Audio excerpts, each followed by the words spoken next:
Irmãos e irmãs, vamos a mais um momento da nossa liturgia da palavra. Você acessa meus endereços eletrônicos, o blog repórterpaulomaciel.blogspot.com, facebook.com/Paulo Maciel da Rádio, canal no YouTube Paulo Roberto Maciel, Instagram Paulo Roberto Maciel 6 barra. Diariamente eu transmito a liturgia para você que é católico e precisa se preparar para a sua comunidade de igreja, né? Sua comunidade de bairro. Eu transmito diariamente. Você que é também padre, às vezes não tem muito acesso à internet, ou está com problema na internet que você pesquisou, então tem aqui muito facilmente, né? Às vezes a gente procura na internet, não encontra, abre lá no meu endereço eletrônico, você vai encontrar com alguns dias de antecedência a liturgia da palavra. Eu transmito aqui neste vídeo a liturgia referente ao dia 3 de abril de 2023, segunda-feira da Semana Santa. A cor dos paramentos litúrgicos é roxa. No rito da celebração temos o prefácio da Paixão número 2 e o ofício do dia. Antífona da entrada. Acusai, Senhor, meus acusadores, combatei aqueles que me combatem, tomai escudo e armadura, levantai-vos, vinde em meu socorro. Senhor meu Deus, força que me salva. Salmo 34, versículo 1, Salmo 139, versículo 8. É de onde foram tirados esses trechos. Oração do dia, rezemos. Concedei, ó Deus, ao vosso povo que desfalece por sua fraqueza, recobrar novo alento pela paixão do vosso Filho, por nosso Senhor Jesus Cristo, vosso Filho, na unidade do Espírito Santo. Primeira leitura. Leitura do livro do profeta Isaías, capítulo 42, versículos do 1 ao 7.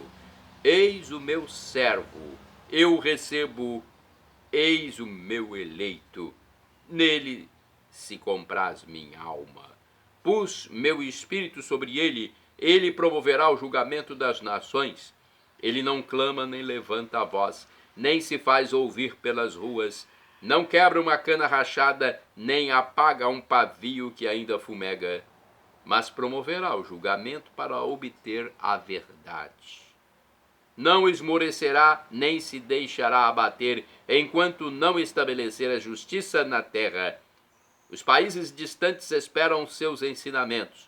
Isto diz o Senhor Deus, que criou o céu e o estendeu, firmou a terra e tudo que nela germina, que dá a respiração aos seus habitantes e o sopro da vida ao que nela se move.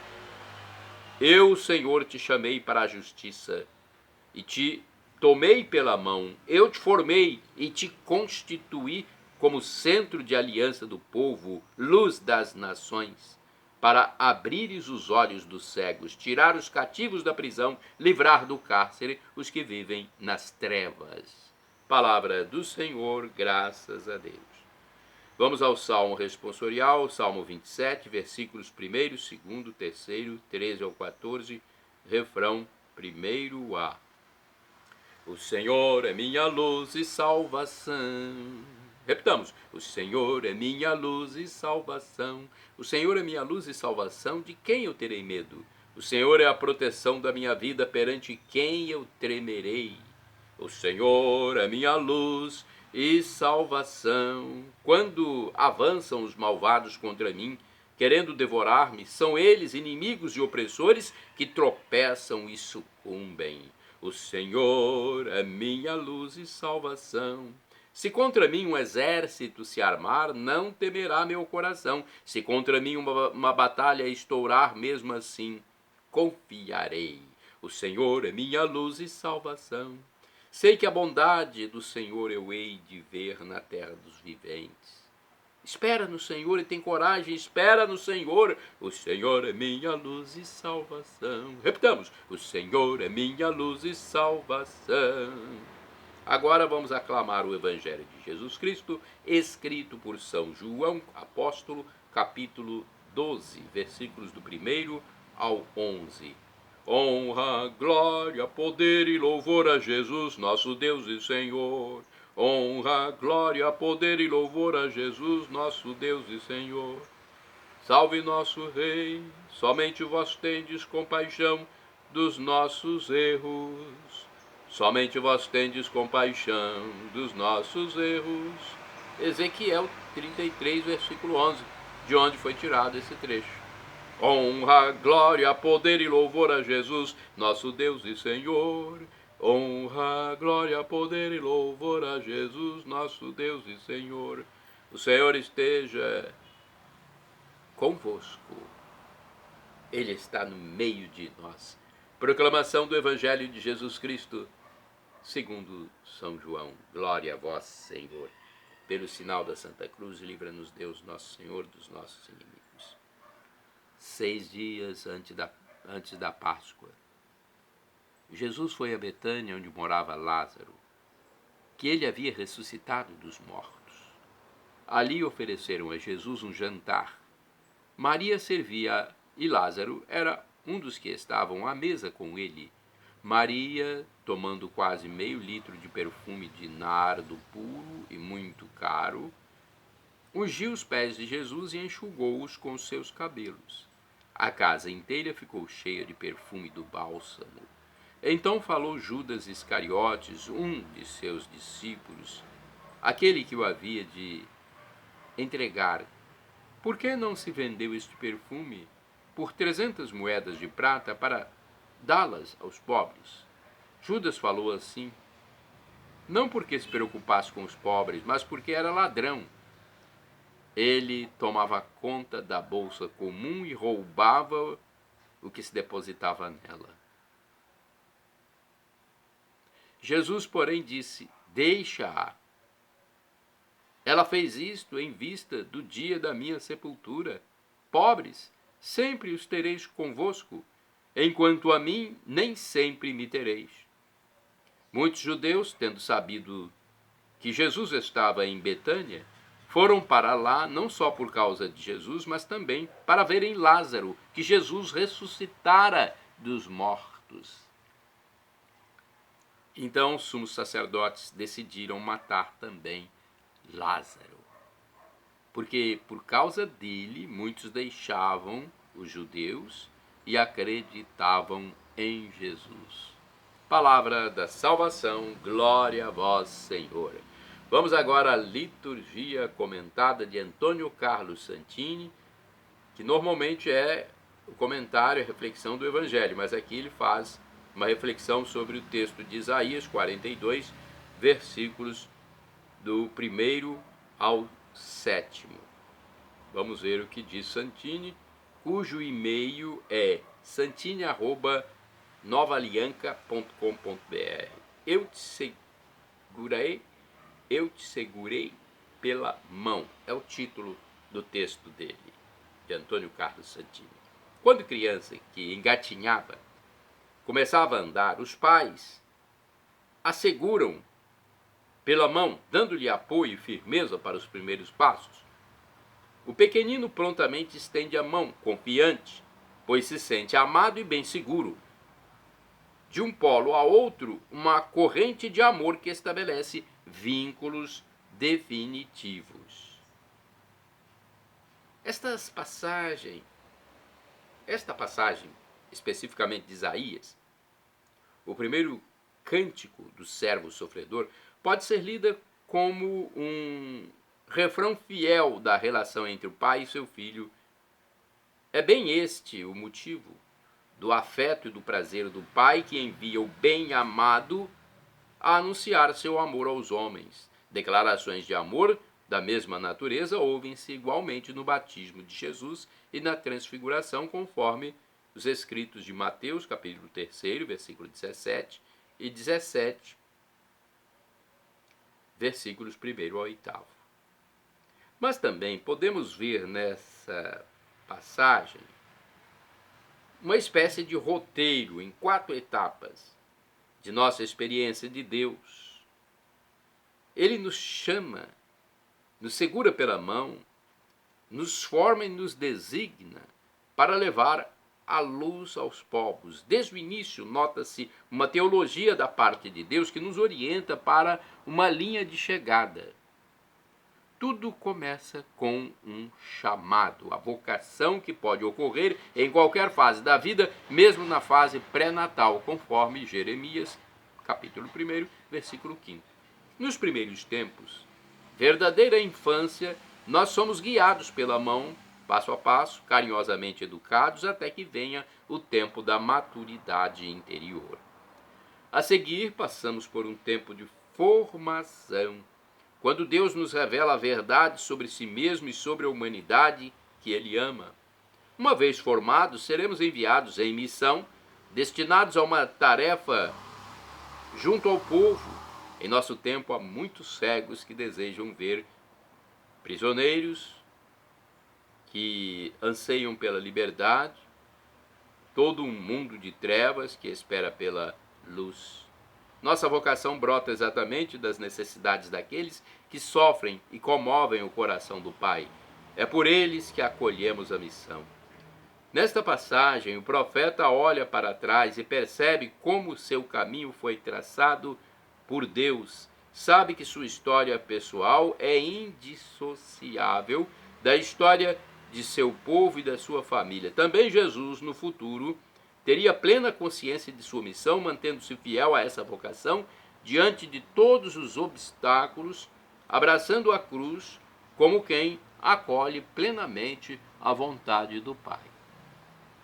Esta consciência do próprio destino, como sinônimo de missão e vocação, é que dá sentido à nossa vida. Chegar ao final da existência e reconhecer que recusamos nossa missão pode ser o vestibular do inferno. Ao contrário, quem segue o chamado de Deus poderá repetir as palavras de Jesus: não estou só, porque o Pai está comigo. Evangelho escrito por João 16, versículo 32b. E esta experiência de amor não tem preço. Irmãos e irmãs, orai sem cessar. O Senhor me esconderá em sua tenda. Salmo 27, versículo 5. Vamos aos santos do dia. Eu pesquisei no site do Vaticano. Santo do dia 3 de abril. Santo do dia 3 de abril, temos aqui São João Bispo de Nápoles. João Bispo de Nápoles destacou-se em um período bastante turbulento por ter transferido os restos mortais de São Januário de Agro Marciano para o cemitério suburbano. São João faleceu na noite de sábado santo, no ano 432, enquanto começava a celebração litúrgica. Foi sepultado no dia de Páscoa. Outro santo de 3 de abril. Santo de 3 de abril, São Ricardo, bispo de Chichester, na Inglaterra. Ricardo tornou-se sacerdote depois de ter conhecido Edmundo Rich. Como pároco na Inglaterra, dedicou-se à reforma do clero, à administração gratuita dos sacramentos, à celebração da missa em condições dignas e, em particular, aos pobres e enfermos. São Ricardo faleceu em Dover, em 1253. Santo, mais um, do dia 3 de abril. Santo do dia 3 de abril, São Sisto I Papa. Depois de São Pedro, São Sisto foi o 6º Papa que viveu em Roma em uma época de pouca tolerância com os cristãos. Primeiro no tempo do imperador Trajano e depois de Adriano. Sisto faleceu após 10 anos de pontificado. Foi sepultado ao lado de São Pedro, no Vaticano. Sisto era filho de 2 pastores provenientes da 7ª região da cidade, chamada Via Lata, perto da atual Via do Corso, onde ainda existe uma rua com este nome. Na realidade, seu verdadeiro nome era Xistos, provavelmente de origem grega, que podia ser confundido com Sexto, erroneamente avaliado também porque foi o 7º Papa, ou seja, o 6º depois de São Pedro. Eleito por volta do ano 115, algumas regras de culto muito importantes foram certamente atribuídas a ele. Por exemplo, decidiu que durante a consagração ninguém além dos ministros de culto podia ficar, ou melhor, podia tocar o cálice sagrado e a patena. Ele também introduziu na missa que após o prefácio, a oração do santo fosse recitada em forma conjunta entre o sacerdote e a assembleia. Ao que parece também a fórmula final do Ite Missa Est, embora não seja confirmado historicamente. Ele estabeleceu, porém, com certeza que os bispos que visitassem a Santa Sé deviam voltar para suas dioceses com uma carta do Papa que comprovava sua plena comunhão com o sucessor de Pedro. Não é certeza, enfim, que tenha sido ele a introduzir o uso da água no rito eucarístico e da água benta para as abluções. No entanto, foram-lhe atribuídas 2 cartas de cunho doutrinário, uma sobre a Santíssima Trindade e outra sobre a primazia do bispo de Roma, que alguns, todavia, consideram apócrifa. Durante o pontificado de Sisto, tiveram início, provavelmente, as primeiras divergências com as igrejas orientais, enquanto parecer ter sido ele a enviar os primeiros missionários para evangelizar a Gália, entre os quais São Peregrino. São Sisto faleceu por volta do ano 125, provavelmente decapitado. No início, fora indicado como mártir.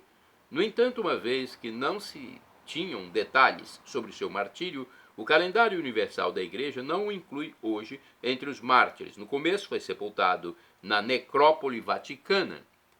10 séculos depois, seus restos mortais foram transladados para Alatri. Desde então, a cidade de Frusinati contende com a vizinha Alif, hoje na região de Caserta, São Sisto como padroeiro. Na realidade, as relíquias do seu corpo, segundo as últimas revelações, são conservadas em ambas as cidades. Outras, também atribuídas a São Sisto, encontram-se na homônima igreja da Via Ápia, em Roma, e até em uma teca, em uma capela da Catedral de Assunção, em Savona, doada à cidade pelo Papa Paulo V.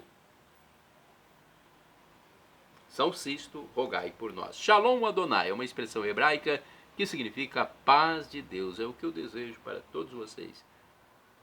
El Shaddai significa Deus onipotente, Deus todo-poderoso. Ele proverá, se for para o seu bem, aquilo que você pede, que você suplica. O professor e escritor de mais de 100 livros da história da Igreja Católica, professor Felipe Aquino, escritor Felipe Aquino, ele diz que Deus pode nos dar 3 respostas: sim, não ou espere. Então, se Deus ainda não respondeu, espere, tenha paciência, um fruto do Espírito Santo. E agora eu clamo, Maranatá, como dizemos nós católicos, ou Maranata, como dizem nossos irmãos separados, os evangélicos ou protestantes. É do aramaico para o português: vem, Senhor Jesus, vinde, Senhor. Um dia ele voltará e será o juízo final. Esteja preparado. Vamos aderir a esse Deus que se humanou, viveu, sofreu, morreu, ressuscitou por nós. E hoje Jesus Cristo, Deus, na segunda pessoa da Santíssima Trindade, está lá no céu junto a Deus Pai, primeira pessoa, intercedendo por nós. Nosso sumo sacerdote, nosso irmão primogênito, o primeiro a ressuscitar e ir para o céu. Shalom Adonai, a paz de Deus. Perdão, Senhor, pelos meus pecados passados, presentes, futuros, pecados do pensamento, palavras, atos, omissões, e me dê a vida eterna. Senhor Jesus, eu quero a vida eterna convosco.